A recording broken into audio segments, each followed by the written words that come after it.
petita aportació i després una pregunta també a la taula.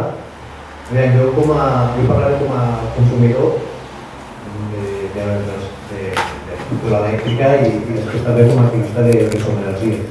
Jo ja fa anys també que he intentat estalviar molt a casa meva posant leds, posant electrodomèstics de tipus A, m'he baixat la potència contractada, m'he fet la discriminació horària i Déu-n'hi-do l'estalvi que s'està produint.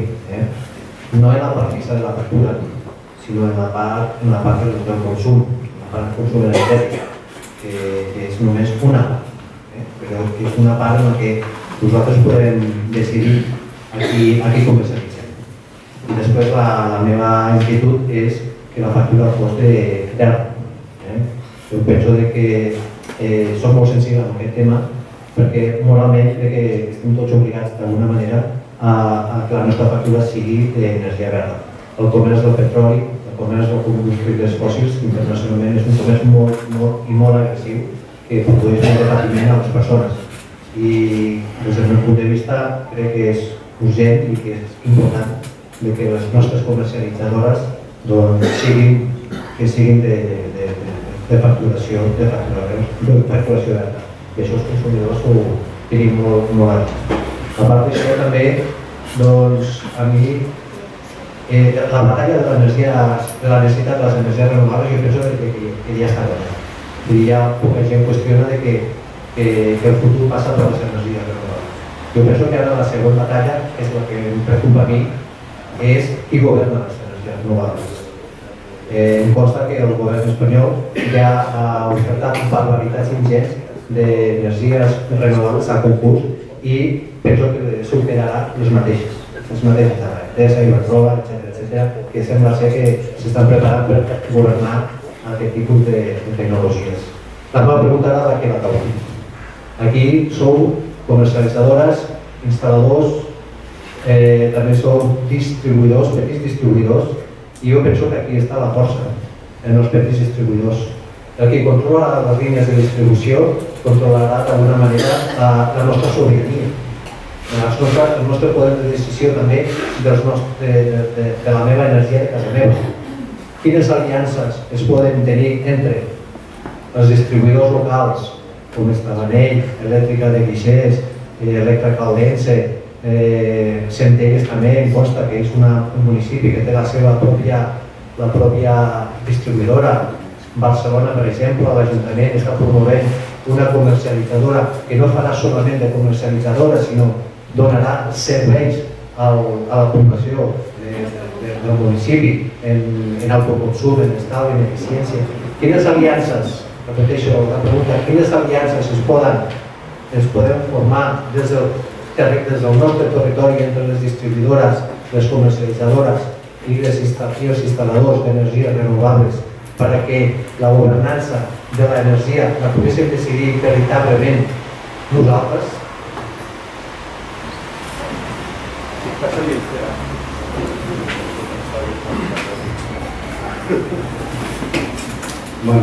Contestaré primer que tu ets de Som Energia. Sí. Abans, vull dir, com has sortit com a usuari, tu ets de Som Energia. És que et dedicaves molt sobre l'energia verda i jo volia fer una puntualització. Tot el país està produint entre 20 i un 22% d'energia verda. Tothom produeix energia verda, ara tothom ven. Agafes Iberdrola, energia verda. Tot el país no pot vendre energia verda. Això és una patranya que ens estem inventant i queda molt bé, però no és del tot cert. Es produeix entre un 20 i un 22% d'energia verda. Vosaltres produïu energia verda, és cert, com Electra Caldense, com Estevanell i tal, però és cert que teniu que comprar al pool electricitat. D'acord? Vull dir perquè no fem tanta bandera de l'energia verda, que tots estem per l'energia verda, és cert, però encara que vulguem no la podem aconseguir tota. Nosaltres, com a CatJuv, podem aconseguir energia verda agafant i pagant un tant per cent a l'Estat, a la Unió, a CNMC, el que sigui, molts diners, perquè ens donin un seixell conforme venem energia verda. I energia verda, escolta, jo què sé què fan amb aquests diners? A mi particularment, n'hi ha qui sí que està invertint fora de Catalunya. Nosaltres, el dia que tinguem sol a Catalunya per poder invertir, muntar plantes per fer energia verda, la farem, però jo anar a invertir a fora de Catalunya uns diners que no sé què faran amb ells, la veritat que avui per avui no estem en aquesta labor, no estem en aquesta labor. I deixo aquí aquest punt. El segon punt, el tema està en tema d'aliances. Home, vosaltres que sou dels més grans que esteu, per què no ho promoveu? Gràcies. Intentaré respondre per parts. D'acord amb el Pere, ja us ho explicava, l'energia exactament consumida no sabem d'on ve l'electró, no és una cosa. També aquí, nosaltres, per exemple, el que diem, comprem l'energia, tenim una etiqueta de 100% renovables. Això per nosaltres té un cost i un plus més elevat, també dins la factura. A vegades parlem de la llum, que els tamanys són una mica més cars que comercialitzadors de referència o la luz, que fan preus molt atractius. Bueno, sí, que nosaltres estem comprant el 100% d'energia. Això és el que deia el Pere, té un cost en el mercat. Respecte al tema del model de la transició a distribuïdores, a les aliances i tot això, aquí, primer de tot, ve un tema des del punt de vista de producció de l'energia i consum de l'energia.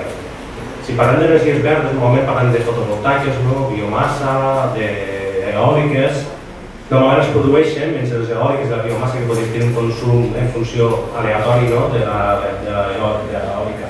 La biomassa podria fer una mica constant, és que es produeixen, per exemple, fotovoltaiques produïts tot el dia. La gran part del consum nostre de la llar és a la nit. Llavors, hem de tenir sistemes per poder emmagatzemar aquestes energies. Des d'Estavanès estem participant en projectes europeus per entendre com podem emmagatzemar aquesta energia de forma eficient i després poder donar-la a la xarxa.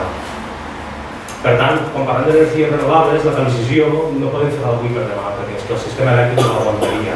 I per tant hem de pensar com anirem fent aquesta transició.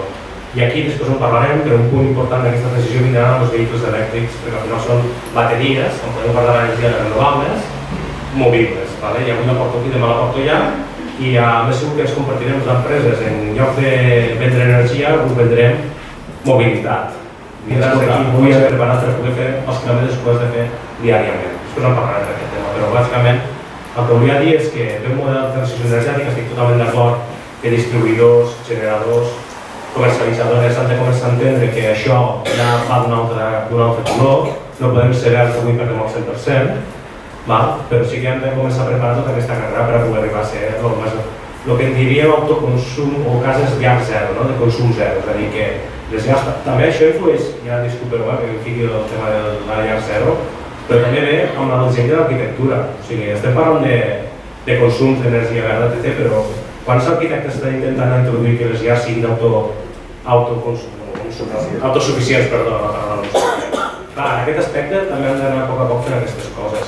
Per tant, davant de les aliances que proposava el company, crec que és una aliança del territori, no només una aliança del sector energètic, sinó que hi ha molts actors que participem i que hauríem de tenir-ho molt clar.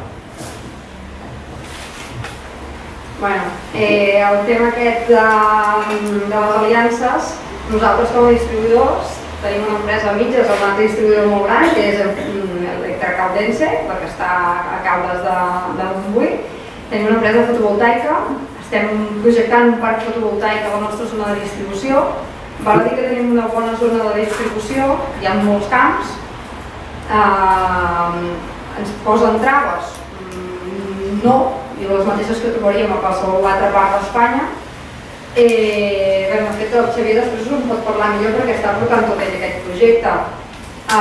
És una bona zona per fer parcs fotovoltaics perquè hi ha bastant contrast tèrmic de dia i de nit i per tant les plaques tenen bastant alta rendibilitat i nosaltres com a distribuïdors de moment ningú ens ha vingut a dir quines traves posaríem per un punt de connexió, d'evacuació d'un parc fotovoltaic. De fet, som els primers que hem apostat per al nostre territori i igual que Caldense en el seu espai i Estavanell en el seu espai.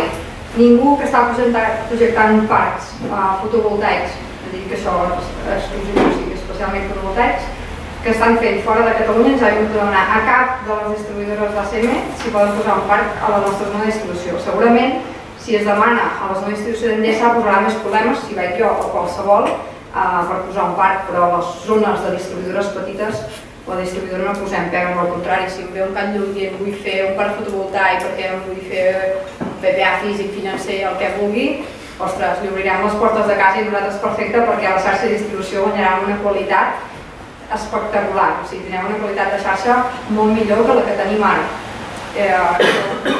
Un número 1. Llavors, s'ha dit del tema... Volia tocar una mica el tema hidràulica, però si de cas ja ho farem més tard quan parlem de distribució i comercialització. Ara, per part dels distribuïdors, veniu, som Energia, veniu tots a demanar-nos per posar part de les nostres zones perquè estarem encantadíssims d'obrir-vos les portes i que la sobirania energètica quedi a Catalunya i no marxi d'aquí. I ja està, vull dir, podeu venir el dia que vulgueu, ara us dono una targeta i ojalà que en vez de portar els parcs d'Andalusia com esteu fent, dongueu feina a la gent d'aquí, millorem la qualitat de la xarxa d'aquí i tirem endavant el país. Bé, doncs en la mateixa línia, jo diria que tots els que estem aquí a aquesta taula sentim no gaire simpatia per l'oligopoli elèctric que domina ara mateix el sistema elèctric espanyol, això segur que ho compartim tots i per tant em sumo a tota la possibilitat de col·laboració amb la resta de petites distribuïdores i petites comercialitzadores i ens encantaria molt fer-lo. Gràcies.